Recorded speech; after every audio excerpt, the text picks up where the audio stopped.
Hello, everyone. Welcome.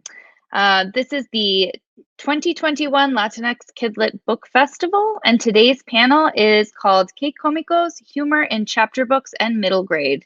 So thanks for being here. My name is Loriel Ryon. I'm the author of the middle grade book, Into the Tall, Tall Grass. It's not very funny. Everyone else's books on this panel are very funny. Mine's a little more serious. But I'll be moderating today's panel. Please take a look into the chat box. There's going to be our anti-harassment policy, so please review that before we get started. So what we're going to do first is I'm going to introduce each of our panelists with their a bio, a little bit about them, and then I'm going to hand it over to them to talk about their book that we're going to discuss today. So I will start with Nina Moreno. Hi, Nina. Nina graduated from the University of Florida and writes about disaster Latinx teens and tweens chasing their dreams, falling in love, and navigating life in the hyphen. Her first two YA novels, Don't Date Rosa Santos and Our Way Back to Always, are out now with Little Brown for young readers, and her middle grade debut, Join the Club Maggie Diaz, will be available from Scholastic in March. So tell us, Nina, a little bit about your book. I am so excited to be here. As you said, this is my middle grade debut. Join the Club Maggie Diaz is a heavily illustrated middle grade novel with amazing illustrations by Courtney Lovett. Maggie is, she's starting the seventh grade, and she's got three very big goals. First, she wants her own phone. She's 12 now, and it's like way, way past time. Second, she wants her bike riding privileges to extend past school and go to the park so she can hang out with her friends. Yes, the park by the beach. No, her Cuban-American mother does not want her right next to the ocean, but this is Miami, mommy. We're all right next to the ocean. And finally, she wants her abuela out of her bedroom. Living in a multi-generational home is one thing, but thanks to a new baby brother, her abuela is now her roommate. Maggie just wants to hang out with her friends after spending the whole summer apart, but both of her best friends have discovered clubs and skills thanks to band and art club, and now they're super busy all the time. So Maggie feels like everyone is leveling up except her. So she came up with a plan. She's going to find her passion too by trying out a bunch of clubs, and she's going to finally get on honor roll, which is super going to impress her parents and get her all that independence, because there's no better time to define ourselves and figure it all out than seventh grade, right? Maggie Diaz. Love it. It was so cute and funny, and I love all the illustrations. I think kids are really going to love that book. Okay, so next, Adrianna Cuevas, hi, is the author of the Pura Belpre Honor Book, The Total Eclipse of Nestor Lopez, and Cuba in My Pocket. She is a first-generation Cuban-American, originally from Miami, Florida. A former Spanish and ESOL teacher, Adrianna currently resides in Austin, Texas, with her husband and son. When not working with TOEFL students, wrangling multiple pets, including an axolotl, and practicing fencing with her son, she is writing her next middle grade novel. So tell us about your book. So I'm here to talk about The Total Eclipse of Nestor Lopez. Nestor is a boy whose dad is in the military, so he is used to moving around the country a ton. And wherever he ends up, his one main goal is to always make sure that no one can find out he talks to animals. But eventually a Televieja comes into town, which is a witch based on Panamanian and Costa Rican mythology, two countries that I lived in growing up. And she can turn into different animals if she bites them. And so Nestor has to decide whether or not he's going to risk revealing his secret in order to save the town. So there's a lot that he has to accomplish in this book. I love that book. It was so cute. And as a military brat, it was super relatable with missing parents in the military. I loved it. Okay, next we have Terry Catasús Jennings, is an award-winning author of children's nonfiction and fact-based fiction. She writes for various educational outlets, including the Smithsonian Science and Technology for Children series. She is represented by Natalie Lacosil of Bradford Literary Agency. She is the author of the chapter book series, Definitely Dominguita.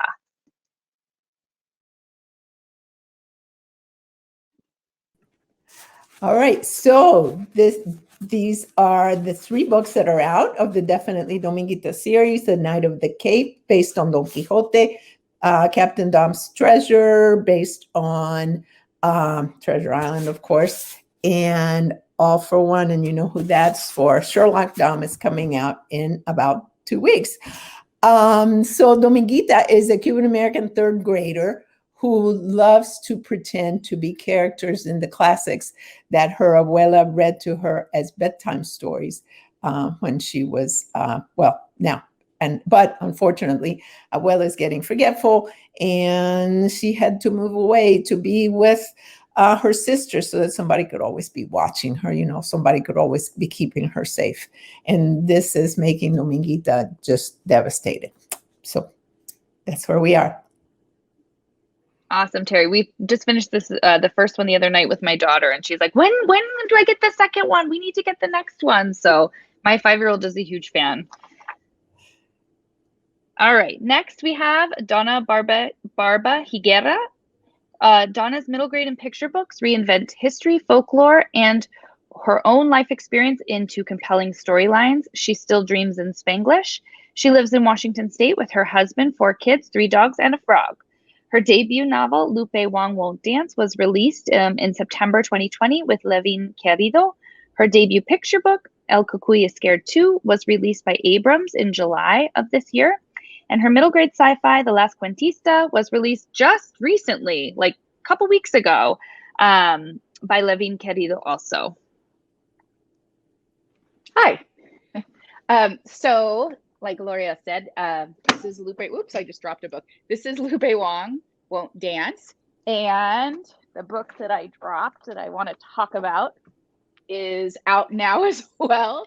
And it's Lupe Wong No Baila. So this is huge to me because I've been waiting for this book to come out in Spanish. And obviously we all know that there have been a lot of delays with this last year in publishing. So this makes me so happy that kids can read Lupe's story in both English and Spanish, and or one or the other. But it's about a girl, Lupe Wong, who wants to be a Major League Baseball pitcher, the first female in the majors. And her goal is that if she gets straight A's, she can meet her idol who plays for the Mariners. So when Lupe's a good student, so when she shows up to PE, which should be a sure A, she finds out they're going to be square dancing, and this may thwart her plans to get her straight A's.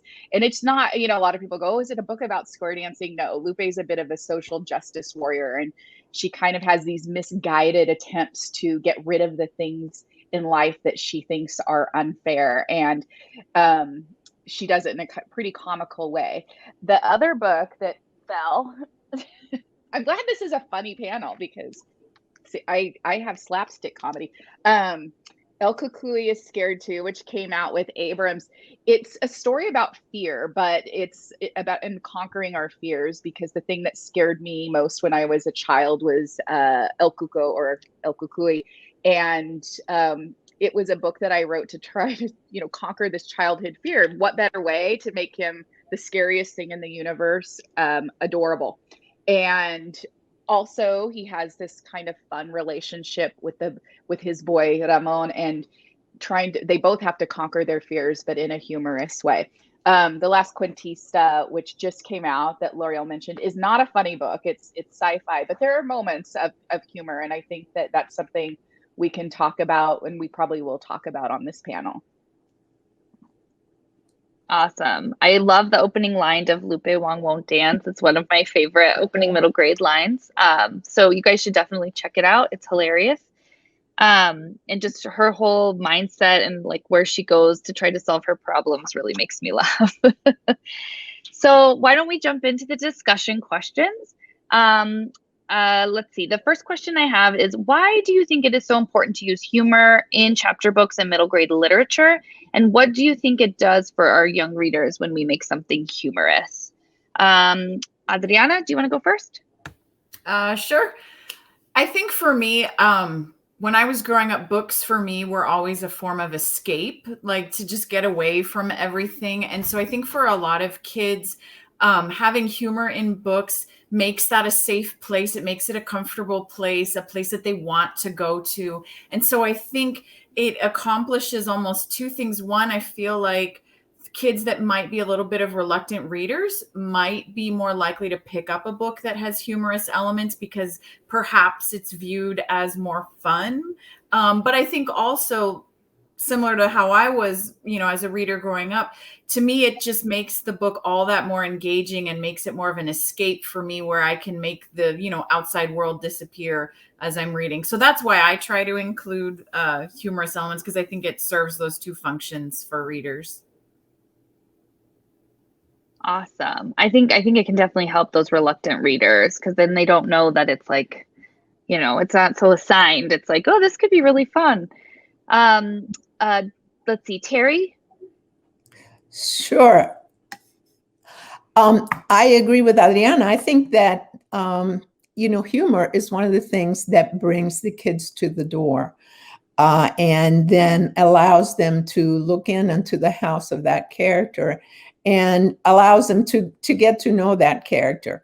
When I was a kid, I did come from Cuba. The rest of you guys were born here, but I did come from Cuba. And it seemed like to me, I always had to say, hey, Cuba had these big skyscrapers and it had, beach clubs and it had, had restaurants. And, it was like, I didn't come from a regular place. Maybe it was like I came from another planet, and a pretty backward planet. So my aim is always to bring the kids into a normal place that looks just like their house, so that they can get to know a Cuban kid who maybe they can make friends with, and maybe they can, if that kid approaches them to be a friend, then maybe they'll accept them. It's just a matter of, I want the kids to feel normal. And I think humor is like the thing that draws them in, brings them to the door. And then once they're in there, then they can learn. Awesome. Donna?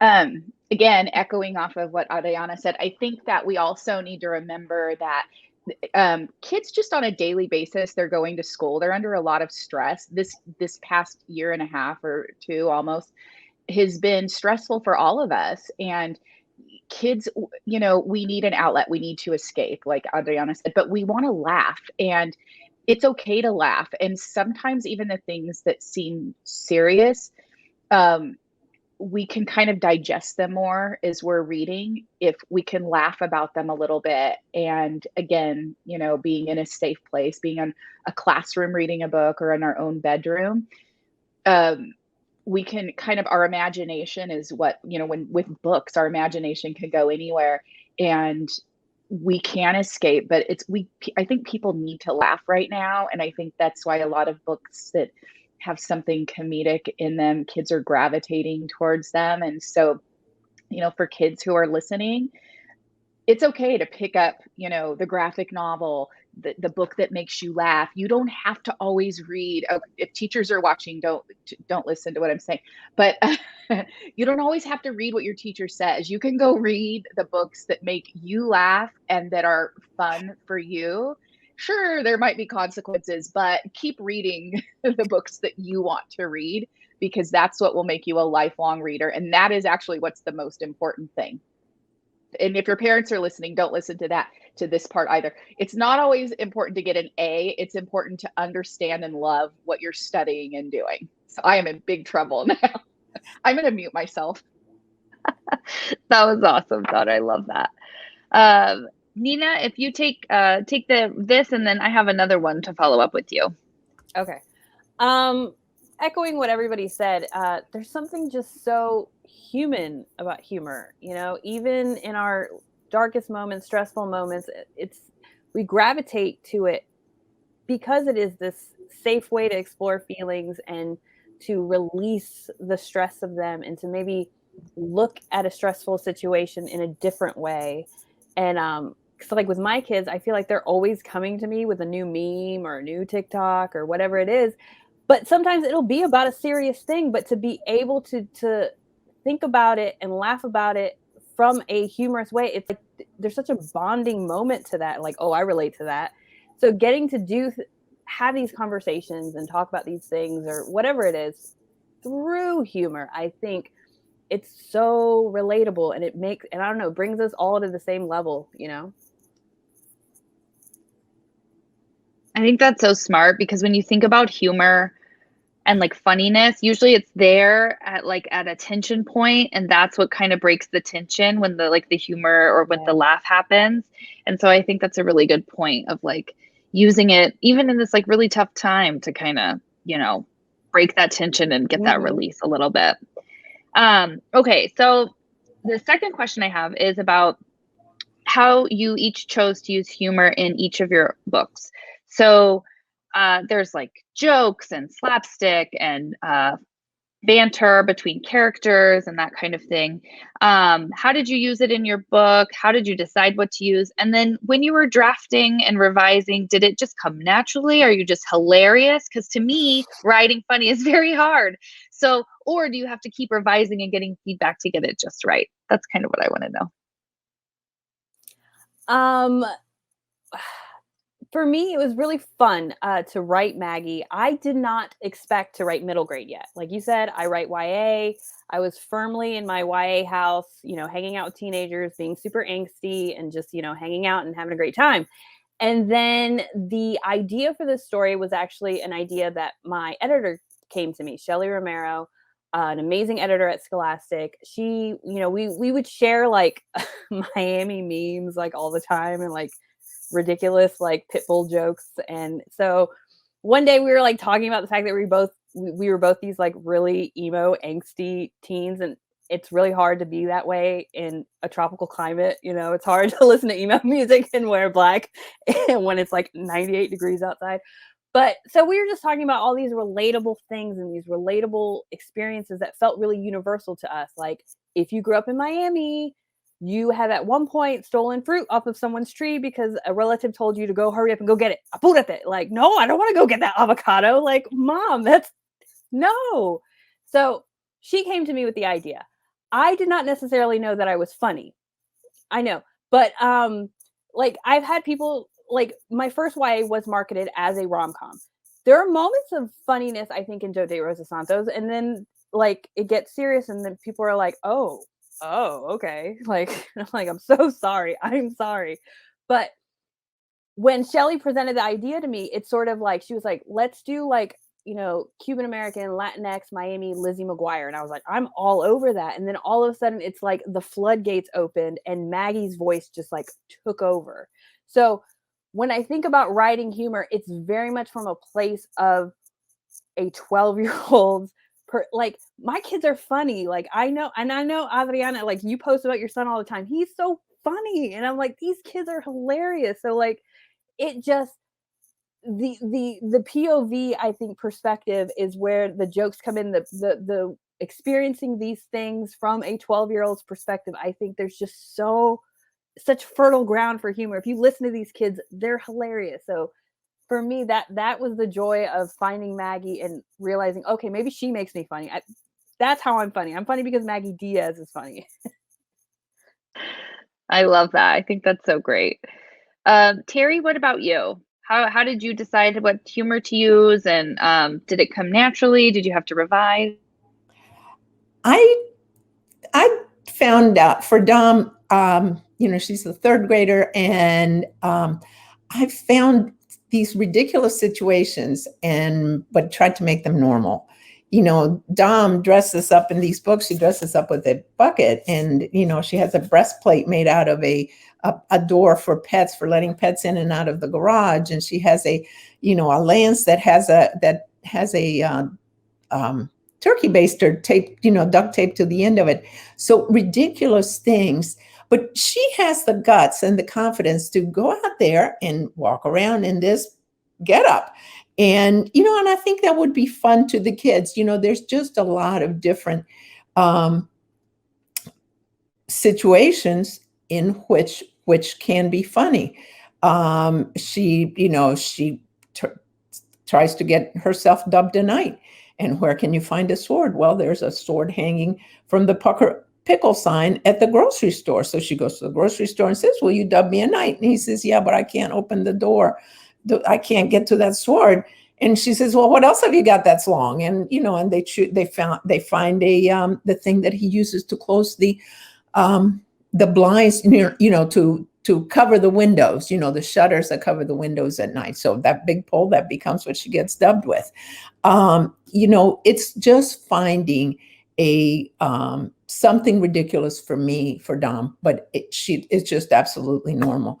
Another thing that works is that the adults treat Dom with a lot of respect. And so here she comes with these highfalutin and just totally disjointed ideas, and they take her very seriously. So I think when you're talking, one more thing is that when you're talking about the slapstick, my favorite thing in the whole series is that Dom chose a toilet plunger as her weapon of choice in All for One. So musketeers have, these long swords. Well, kids can't use long swords. So a toilet plunger was at El Señor Fuentes' junkyard. So there you go. That's what she chose. And then they gross it up by putting chocolate on it. And then when they meet their enemies, they peel the chocolate off and eat it. So I just thought that was a good way. As far as when it comes, sometimes it comes in the first draft because ridiculous comes to me. But a lot of times I have to go back and revise and make things punchier. I love that. That's hilarious. I think my 5-year-old's going to be really excited to read that part. Okay, how about Donna? So I think, like Terry said, I think sometimes the characters are funny and they don't know they're funny. Like when she's eating chocolate off a toilet plunger, she's probably not going, let's eat chocolate off a toilet plunger because this is going to be really funny. She's just doing it, and then it makes perfect sense to her. And then it just ends up the reader's like, what the heck just happened? So I think with Lupe Wong, she doesn't know she's funny. I don't think I'm funny. I think I find situations in life funny. And so when I observe those and my characters act out those situations, then it becomes funny. But I think that, again, it's a universal thing. Like Nina said, that sometimes humor can be universal and you don't have to be from the same culture. Lupe Wong's navigating 2 cultures, but there are things that are universal, and you go, okay, that actually could happen in my family. And kids, they can relate to it, and then it goes to a ridiculous level. That's what makes it funny. And if they didn't understand it at all, or they never experienced or even thought about it, it might not be so funny. But we all know that if somebody says the thing that we're all thinking, or they act on the thing that we all wish we could do, it ends up being pretty hilarious. And I think that's kind of what Lupe does. She's not always the most likable character, but in the end she grows, but she ends up doing these really funny things. And then with El Cucuy is Scared Too, you've got these 2 very, you've got a monster and a little boy, and they end up finding common ground, and sharing something is, common as fear. And I think that when we can do that, when our characters can share something vulnerable about themselves with the readers, and then they actually act out on it, a reader can sit in the comfort of their own bed or classroom or wherever, and it's far funnier when someone else is taking the risk and doing those things. That's so true. It's a lot more comfortable when it's somebody else, right? Adrianna? Well, I just have to say, I love Lupe because she has like zero chill whatsoever. And she's always going to tell you exactly what she thinks. And she does exactly what she thinks she needs to do. And yeah, like Donna was saying, for the reader, that's hilarious. But I agree with Donna. I don't think Lupe would describe herself as being funny, but anybody who first person narrates about a wedgie for the first line of the book is a very funny person. But I think she's just stating facts, and you can find those funny or not. And so I love that about Lupe. I think for me and my books, they were going to have humor no matter what, because that is a coping mechanism of mine. I tend to joke and use sarcasm when I am uncomfortable, which is about 90% of my life. So there was going to be no keeping humor out of these stories, because I felt like my characters were going to react to situations the same way that I do, which was probably to make jokes at inappropriate times. Like I'm not allowed at funerals anymore because it's just bad taste. And so for me, I think that putting humor in was a way to show kids that, especially with this middle grade age where so much is going on and there's so much pressure to grow up and all of that. I like putting in some, bathroom humor, slapstick humor, all of that to show kids it's still okay to have fun. It's still okay to be silly. It's still okay, to be as young as you want to be. You don't have to embrace all of the pressures of the world suddenly. And so, yeah, I think doing that, but then also, like I said, most of the humor in my books, even in like Cube in My Pocket, which is a historical fiction that has some pretty heavy scenes and serious things going on, I couldn't keep some of the snark and sarcasm out of it because that's just how I deal with those heavy situations. And so I think part of it was perhaps showing readers that if that's your default, if that's the way that you handle high pressure situations or very serious situations, like it's okay. But maybe just whisper those things to the person next to you instead of like blurting them out really loudly. That's funny. Okay, so humor isn't just fart jokes, although kids do love those, or characters tripping and falling down. It can be used in quieter ways to convey parts of a story or to reveal character. What's a quieter, humorous moment in your book, and why did you choose to use humor in this way? Donna? I think for me, I mean, my opinion, I think one of the funniest scenes in my book is there's a dinner scene where Lupe's both sides of her family, her grandparents come over, and it's kind of something that would actually happen in my family when you're navigating two different cultures that are very different, and the comments that happen, it's really funny, and but it's a quiet funny. It's like a lot of it is just dialogue, like one grandmother. There is like dueling grandmothers with food, and I think that's a universal thing. They both want you to eat their food, but also it's something that my kids have navigated, and they're not necessarily cliches, but some stereotypes exist for a reason. They're there. And my kids have navigated one set of grandparents who maybe may come off, they both love them equally, but one may come off as more like nurturing and more like, you do what you want in life. We want you to be happy. And then another, their Asian grandparents, the Chinese, are more like, how are your grades? Where are you going to college? I mean, it's a little bit more goal driven, and kids have to navigate that coming. And it's not always cultural. Sometimes it's just, but there are some stereotypes that my kids have navigated, and it's funny. I mean, we can laugh at those things because what else are we going to do? Like, kind of like what Adrianna said, we have coping mechanisms. And by the way, I want you at my funeral. You can plan my funeral. I don't want serious people. I want everybody laughing. And I think that those serious moments where sometimes, some people, one culture might be more blunt about appearance or something, and kids have to cope with that. And that was something I wanted to show in my book. And all of those things that are in that scene have actually happened in my life, and my kids navigating their grandparents in different cultures. And it's a quiet scene, but it's funny to me, at least. I don't know if everybody else thinks it's funny, but it was funny to me. I love that scene in your book because I come from two different cultures kind of together, and so you don't get to see that a whole lot.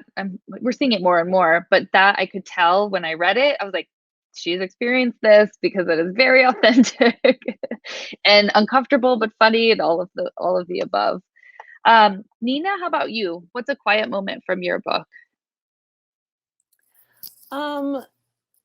Speaking to what Donna was saying about navigating cultures and stuff like that, I think can be really funny and a bonding moment, especially when you find someone else maybe in an area where there's not a lot of other people who share your culture or whatever.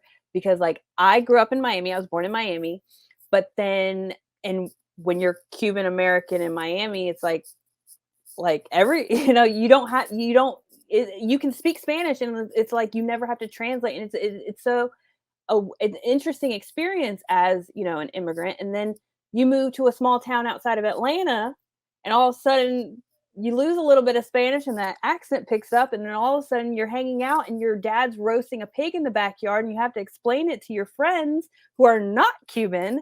And so for me, like getting those moments of like when I would find someone else who was Latino or, you know, just a child of an immigrant sometimes, and you're bonding over the fact that you're watching a movie and all the kids are riding their bikes and hanging out and have no parental supervision. You're like, couldn't be me, you know, like I could not, you know, sneak out of my house at night. So I think like, so there's a little bit of a moment in Maggie where she gets in trouble, and it's like, you know, she's like her mom is like got the light on her and like, your mom, your Cuban American mom did not know where you were because you did not call her and like tell her exactly where you were, you know? So in that moment, and me and my editor totally bonded over that moment, because it was like, can you imagine your mom not knowing where you were at 12? Like, and you'll see people have conversations about, you know, yeah, when I was a kid, I was riding my bike, I was hanging out all over town. Couldn't be me. So I think sharing that moment where if you do have more strict parents and you don't get to do the fun, cool stuff all the time or have slumber parties until you're 18, like I think that can be a real funny moment, but also a bonding moment between kids who maybe don't always get to see their experience as the fun one, you know, in books or media. I love that. I totally like that with the light and everything. That was so funny. I love that part. Adrianna? I love what Nina's saying, because honestly, the most trouble I ever got in growing up was because I rode my bike to Blockbuster Video without my parents' permission. Oh man, I got in so much trouble. So yes, totally get that. I think for me, like in Nestor Lopez, and honestly in Cuba in My Pocket as well, I think that I always try to use humor to provide some relief after really intense scenes, like perhaps like one of my favorite things, because he's kind of a character that I love in Nestor Lopez, the side character, Nestor's friend Talib, Maria Carmen, and Nestor are watching the Tule Vieja morph from a person into this like Wolverine. And it's kind of this gory description of what's happening to her body. And it's night and they're hiding behind bushes and it's kind of scary. And then all of a sudden Talib just kind of whispers, I think I just wet my pants. Like, it's this intense thing that's happening, but I always like to insert maybe just a little bit of humor to give young readers who might find that a little scary just a touch of relief. And then I think I also use it for scenes that have been really emotional, as to give the reader a break from those. Like same within Nestor Lopez, there's a scene where his mom thinks that guys from the military have come to give her bad news about Nestor's dad. And it's total misunderstanding. And it's this really emotional scene. And Nestor's really processing like what's going on and what could possibly happen to his dad. And I follow that up with Nestor talking to a coyote and the coyote's trying to convince him that he has X-ray vision and can see through his clothes. And so it's just a way to give the reader a break from that kind of really heavy emotional scene. And so I try to like have those two things play together in my books so that, you know, maybe the humor is not always in your face. It's just a little bit quieter, just to let the reader breathe a little after some intense moments. I love that. I think that it's exactly how you did it in there. And that's why it worked so well. And it's so great. Terry, what about you? Yeah, I love that scene with Nestor. It took my heart away because, he is so, you can imagine what his mother would have thought seeing somebody in uniform coming to the door when his father is in Afghanistan. I mean, it just takes your breath away. And then, Adriana's right. Then there's the coyote talking. So it's wonderful. And Dominguita has, nothing that deep, but well, in a way, yes, she comes to realize that she's been trying to be heroic all this time. And she's trying to show that girls can be a worthy knights. And she has failed epically in everything that she has done.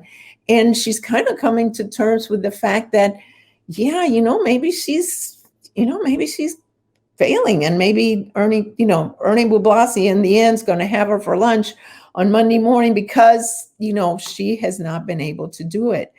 And then you follow that up with, okay, well, if the only thing left is to fight a giant, Don Quixote fought a giant. She's going to fight a giant. And where can you find a giant? Well, the Holland House restaurant has a windmill. And so there we go. Let's go find the windmill. And they find the windmill. And here she goes. She's got her helmet on, her bucket on, and her, pet door. She's got her lance with a turkey baster. And it's like everybody knows, including Dominguita, that this is going to be an epic fail. But she's got to do it. And she does it. And it's the, quiet moment of desperation on her part. But then, she does it. She's not a hero, but then she tries. And I think that in the end, that scene where everybody's falling all over the place, the windmill's vanes are cracking and, pushing them, and the kids all fall in a heap. And there's a little bit of humor there. But you do have to start when you have a quiet moment. I think in a book like ours, you have to finish up with a joke, with a good laugh. That's so true. What was funny is I wasn't really sure where that part of the story was going when I was reading it. And then when she's like, oh, there's a windmill over at the Holland House, I was like, of course there is. Like, that made me laugh a lot. And of course, my daughter didn't get it, but like, I, as the person reading the book to her, laughed pretty hard at that. Okay, so I think soon we'll have some kid questions, but I have one more. I know, Adrianna, you kind of touched on this, but I kind of want to see what the other authors have to say. So we had briefly spoken about how these books are funny, but they also delve into more difficult topics, such as, the Nestor's father who's away in the military, coping with an abuela who has moved away, and then struggling with bullies. There's racism, identity, discovering who you are, dealing with your parents and all of that. So why do you think it's important to incorporate humor when delving into these more serious topics for young readers? And we kind of touched on it, but Donna, why don't you go ahead and take a stab at it? Well, I think that not just for kids, I think adults too, that we can only take so much seriousness. And in Lupe Wong Won't Dance, she's dealing with issues of finding out that things are racist and, in a way that it's hurtful. But I think a child reading the book, there's a certain point when seriousness can be too much and we need balance. And when there's death, she's, also dealing with the loss of a parent. And if the entire book or something that we're reading, whether we're a kid or an adult, is that way, we just feel pummeled, like, this enough. I need, some sort of relief, and we need balance. And I think that's what humor does for books, in my opinion. And I think that I don't think it's just for children's books. I think it's for all of us. I think, for instance, again, like, we've had a lot of seriousness in this past year, and I think we want to laugh a little bit, and that's okay. Nina? A huge goal for Maggie is independence. I'm 12, I'm in the 7th grade, my parents are super strict, and it's kind of mirrored alongside what's happening with her abuela. Like, she's like, I need to get my abuela out of my room. Like, they're literally sharing a bunk bed because Maggie had the bunk bed, so that's where abuela went, right? So for Maggie, she's like, I got to get abuela out of my room. Like, my room's starting to smell like old people. There's a humidifier. Like, there's so many vitamins. And so it's this funny. But then there's this really quiet moment that I really loved. And the way Courtney Lovett illustrated it was just like my favorite. But it's Maggie on her bunk and abuela on her bunk. And so it's like, but then there's a picture of abuelo on the table. And it's this quiet moment where they're both often thinking, because abuela wants independence too. Like, she just lost her house in Homestead. She had to move in with her, her kid, and like, she lost her husband. So it's these two experiences that are different, but mirroring each other and, you know, haha jokes, vitamins everywhere, abuela, you're, you know, but then these quiet moments also, you know, show the humanity and the duality of both of these experiences that I think a lot of people can relate to, especially if they're living in a multi-generational home like that. Yeah, I love that. Okay, so I think we're going to pivot over to the kid questions. So if we can get the first question going from Braulio A, 6th grade from California. How do you balance home life and writing? That's adorable. Terry, can you take that? Very badly. I try to get up early and work, but I don't succeed. So I just squeeze in writing whenever I can. And I help with my grandkids, and I help my husband. And so a lot of what I do, sometimes I do a lot of writing on my phone. I dictate into my phone, and I have been successful with doing that, but I squeeze in time to write. I don't seem to have the time to go to it. I used to be able to get up early, but I can't anymore. Adrianna, how about you? How do you balance the two? I think one of the biggest things that I've learned is that it's okay to ask for help. Like, I don't have to do everything myself. I don't have to be some superwoman that accomplishes everything. If I need help, I ask for it. So I feel like with my husband and son, we're kind of all in this together, you know, and that if I'm struggling with something, I will ask them to help me out, you know, because it is a balance that sometimes is difficult to accomplish. But I think once you realize that you are not all by yourself, and that you can, and it's okay to rely on the people around you, it makes it a little bit easier. Okay, let's take the next question. This is from Ella W, who's in 6th grade from New York. How do you decide whether or not to make your book a series? And if you decide that you do want to make it a series, how do you decide how long it's going to be? Ooh, good question. Does anyone want to take that one? I know Terry's got a series, so maybe Terry can hit it first. Okay, so I don't decide. The editor and the people who bought the book, Simon & Schuster, decide whether they want more books. I wrote the first book, and I wasn't real sure whether it was going to be a series or not. I just wrote it. I thought it was a cute idea, but the more I did with it, the more I thought, maybe I can use other books.